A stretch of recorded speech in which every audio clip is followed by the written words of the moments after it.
पुनमपु तारामना उक्चरी मणिपुरदा नुंतिगी फोंबा पावचे सिंदी खंगचबा मरुवे पाव खरा story collection की माइकैदिगी मथं मनाव नायना मियानदा पावदमजरी अहानबदा नागासिंगना थिंगबदगी जर्मन टाइगर रोड दा चथुकसिन याद्रे लोइबोन खुलेंगी हक्चांग अहुम इफान पावर कांपोपीदा पुख्रे मणिपुर लेगाना ओबिसन ओइना अयाबा पीद्रबसु मे अहुम इनसिंग अनु कुरुमदोइदी हौरखिबा लानगी थोदोकसिंग खुदोंचाबा लौरो कुकी जोसिंगना सुसामपुरदगी कांपोपी फावगी मरक्ता लैबा सिंगी सरुकसिंगदा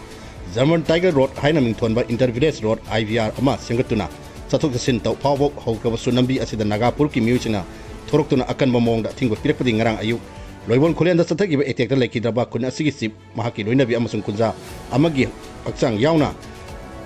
जर्मन टाइगर रोड चतुना कांपोपीदा पुबा ngamkhidre लेखिद्रबा खुंजा अहोंगी हक्चांगसिंग स्टेट अमसुंग सेंट्रल फोर्स सिक्सना ngak सेंदुना इम्फान पावर कांपोपी तमना पुखी कांपोपी यौरबा मतुंगदा मफम अदुगी डिस्ट्रिक्ट हॉस्पिटल पोस्टमार्टम एग्जामिनेशन पांथोक्रे लेखिद्रब मिसम अहोंगी हक्चांगसिंग ngarang numidaang waram New Keithelmanbi police station दगी इम्फान पावर कांपोपी तमना पुबा नतना अतोपा नंबी लेतबदि इम्फान पावर का NI अनि इम्फान दिमापुर नंबी पुखीबनी हक्चांगसिंग अदुना कांपोपी डिस्ट्रिक्ट हेडक्वार्टर यौबगा पंथतना पोस्टमार्टम एग्जामिनेशन पांथोकी ngarang numidaang pung 13 rom tak hक्चांग अहोंगी पोस्टमार्टम एग्जामिनेशन पांथोकपा हौदोइकी अमरमदो लोइबोन खुलेंगी एटेक अदुबु यानिंग दो फोंदोक्तुना ngasi कुकी जोसिंगना हक्चांग अहुम हापा कुकी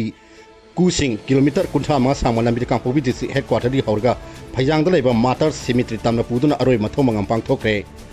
लेखिद्रब विलेज शिफ्ट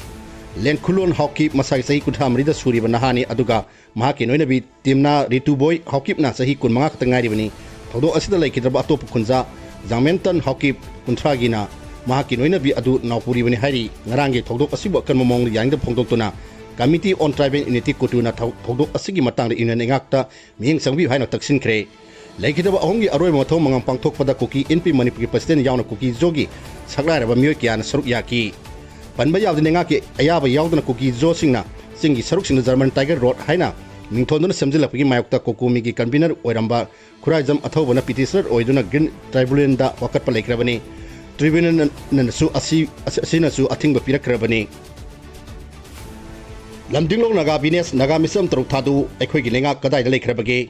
ममांग थागी तरावमदगी कॉलेज अमसुंग कोजिम अनिगी मरक्ता लेबा नंबीदा एम्बुस तौदुना थादोक चर्च लीडर यावना मिसम अहुम हाकिबा अमसुंग अतोपा मरीबना सोनकिबा थौदोक थोकिबा नुमितल लाइनोन वाइफाई खुनगी नुपीसिंगना हाना फारगा ममित अमसुंग मखुत पुनसिलगा कुकी टेरोरिस्टसिंगदा खुसिनखिबदगी मफम खंगद्रिबा पास्टर अनि यावना नागा मिसम तरुक अथु मतमना तेकता कायदन थादोरकदबनि हाइबगी डिमांड तौरुदुना ngasi semai PS ki manung sanba NS ani paring da leiban lamdinglong naga bines ki geta protest tawkre ngasi nungting sangsin ki ba kongjang adu da saruk ya ki basing kuki khulai pai basing phajan tholak liban naga misam sing thado kadabani makoi butek ta kaidna condition amata yaudana thadu haina iba banner si pai ki baga noina na misam sing gi mayok ta chatava violence loishalu aikoi gi lenga kadai da sakrabagi haina su hangnaduna aikoi ingtapa amasung asumagi damak lebli haina su phongdoki Kaburu Ranks Liangmai Women Union na Tombigi Mera Pai Bising Kusam Maduna Sinduna Sangsing Kinba Kongjang da Naga Amasung Mitei Purki Nupising Saruyaki Imphal Ukur Nambigi New Heaven the Assam Rifle Sakro Hydro Tankre Litan Fiasna Kolma Pum Sing da Kuki Amasung Naga Kulai Pai Bising Mark the Leptana Toning the Todoxing Tolak Padagi Lengan and Litan PS 30 kilometer Mangarom Tamak Imphal Ukur Nambi the Satlaga Leba New Heaven da Dr. Assam Rifle Post Ama Tamzilak Ripsi Yaning the Amasung Post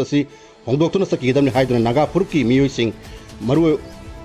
maruina nupising akan makongang tangsin kre kongjang tangsin kibasing na nabi pawok tingjindona New Heaven gi post asida Assam Rifles ki mahuta state natraga atopa central post thambiu haiki launa lairagli ba AR sing asi nifu suba Assam Rifles ki baswin singni makoi hana lambui khun manaki phawa khunda deploy tormani hairi New Heaven da lerakpagi mayokta khojasin akan kongjang tangsilak abasu hojik phawboda lenga na thabak da onthoktre haiduna AR sing asi lokthok tri phawba khunjasin makan makayagi kongjang leptan sangsin kani hairi amarom da ngasi kongjang asigi matangda ukungi hungpungda leibak katho kan manaw nonggi president katho longi chairman amasung katho women coordination committee ki convener ka punna kuyek piba seron amada New Heaven da Assam Rifle singbu temporary oina thamlakpa oirabasu kunan sigi khunjasin yaningde New Heaven hairiba bafam asi Sokba Kungi Namkai Manung Sanmani, Nangana Makobu Tamzadi Basi Marina Neba Biles, Autotigi, Ayab, Logde Amazon Kunjasingasu, Tana Duna Kangala Kibalati Hairi, Thomas Manipu Biles Authority in Hins area 8 1956 ki Mayotani Hairi, Manam asina new heaven da thamlakliba asar rifle sing lokudakta lokthokadabani demand asi thabakta onthokti phawa thoningda thothok sing thorakbagi teksak asar rifle sra pugadamni hairi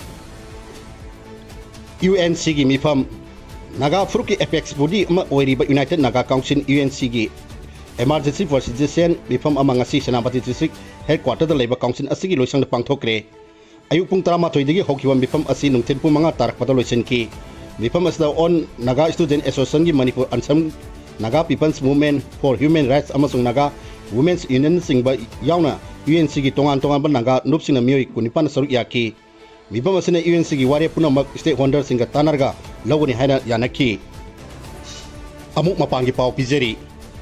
Modina siya lawduna EAC gi mifam pangthokre PM Modina siya lawduna Economic Advisory Council to the Prime Minister EAC PM gi mifam pangthokre mifam asna India gi sakot khongjen seminon gi pangan kakhalan ba amasung West Asia da tholiba crisis asina mayo halani ba awaba sing asikamdona thengnaga dagi haibna sing matana kupna khana leinaki hairi mifam asida Modi amasung saruk yakibe members na masa masagi oiba wakhalon sing butuna duna India gi sakot khongjen asi taptharak tana ba hona baga loinana seminon gi pibam marai chaitharak tana ba lokot pa yaba tabak thorum sing khanaki masida natana riba asida misam miyamna hingbada pose maman tangkat pa amasung lalo intik to boda awa mayong na riba si kamdona yingsin gadage nengak non gi efficiency kamdona hengaring gadage amasung lebak asigi miyamna sen tungsin ba hona bada amadi atopa lebak ki miyusing na India gi market sen thadar na ba kari karam khongtang na gadage haibigi matang su khana nainaki banba yabdi ingkum jani singani kumanga amasung kuntarukki aroiba quarter oiriba January tha gi mas tha phawbagi matamda India gi GDP sakhotna bagi sang asi sa da taret dasmi manga rom oiki Hari si lau singu construction among civil sector gi performance pajarpagi ni haina financial report na phongdor ki balai krabani CBSE gi exam da marksa da humrama yaudaba mahroi sing chu IIT gi application thasan ba ya hankre CBS na lowa class 12 exam da marksa da humrama yaudab ngamdaba mahroi sing bu India Institute of Technology IIT sing da emission tauna ba application thasan ba ya halam dabdu IIT gi ahangba sit singda mahiroi launaba JEE Advanced Examination pangtholiba Indian Institute of Technology IIT gi rukina class 12 exam da marksa da humdanga yaudaba mahiroi singsu IIT singda emission gi damak application thajan ba yahan kre hairi hongthang asi hokimun mikrani asida mahiroi singna akan ba pesar pirakpa digi laruki bani marksa da humdanga yaudaba mahiroi singna emission process saruk yaba yagani adubu mathang thagi 30 phawgi manungda eligibility mathok taba Yauraba revised score card sing pisla katamni hairi panba yabadi mamang thagi tarawm doida CBS na class 12 examination result lautok pata on screen marking OSM evaluation system da soiba leki dagi mairoi kyagi CA yansinaramba amasung mairoi singa masa masana hangjagani khanma mark sing dagi hantana phanglakpa thengnakpa dagi sauna watok oirki masina maram oirga mairoi sing amadi ma pa oiba kyana CBS da akan ba mong yang da phongdol padagi mairoi sing asigi anoba nambida sapanagi damak khongthang asi lorpani hairi Myanmar lalmigi miot mineki badagi misam nising tara mari hena akoi bada leiba umang sina lanjena kre Myanmar lami nising ama hen bana sin state amasung magarwe region gi mongkai saruk sing thiba humba amasung mifa mifun gi thabak chatharak badagi kunja nising tara mari hen bana mayum thadok tun akoi bada leiba umang sina lanjena kre hairi kungi nona netun sutharingai suraklingai sarak asida kunja sing adu Myanmar gi lami gi miot mineki badagi akoi bada leiba umang sida Lodar kibani haina IDP Camp Management Committee amana phongdor ki enato in amasung Medanta Township ta hangliba IDP ki Camp Management Committee na phongdor ki waron amada tha asgi ahum da kunjani sing tare lom Myanmar lamni sin phom adu tamna sinsilak wadagi mi pai poktuna sapakadam phom da najana ki hairi Mindan Township ka yumthang na badal leiba so Township ki manung da leiba kungang tarawmdoi gi kunjani sing tare su tha asgi tarawmdoi da Myanmar namina Yo reason gateway the operation Chathok Padi Kiduna Sapakada Mapanda Lanjana Ki Hairi Midan Township the Hangliba Rip Game Single Ladiba IDP the Singtara Rom Matam Chang Natigi Lanjana Memdi Hansan Mangam than Kiba Garoina Township Adula Ladiba Atopa Mio Tare Amasu Hunta Lamiki with the Lanjano Lakibani Midan Town Dagi Kilometer Tara Rom Lala Lava Pam Amada Myanmar Lami Amasung Revolutionary Force Marakta Atakam Naitana Thona Padi Kunjasing adu aki akhang poktun akoi bada leiba umang singda najala kibani kungi nong lak laba matam asida midan ta tangja pom longdo leiriba mioi sing hena khudong saba mayok na baga loina na makhoi da leifam safam sincha amasung hidak langthak pibi tangai padaba leire hairi Midan Township ta lairiba IDP Camp Management Committee na kungi nong langlaw matam asida IDP sina makoy gi siang chaksing adu nong makta purakpana loina so le haiki aroi bra sanabi pa ong pizari Kuman FA SU FA PFA MIA FC mai pa kre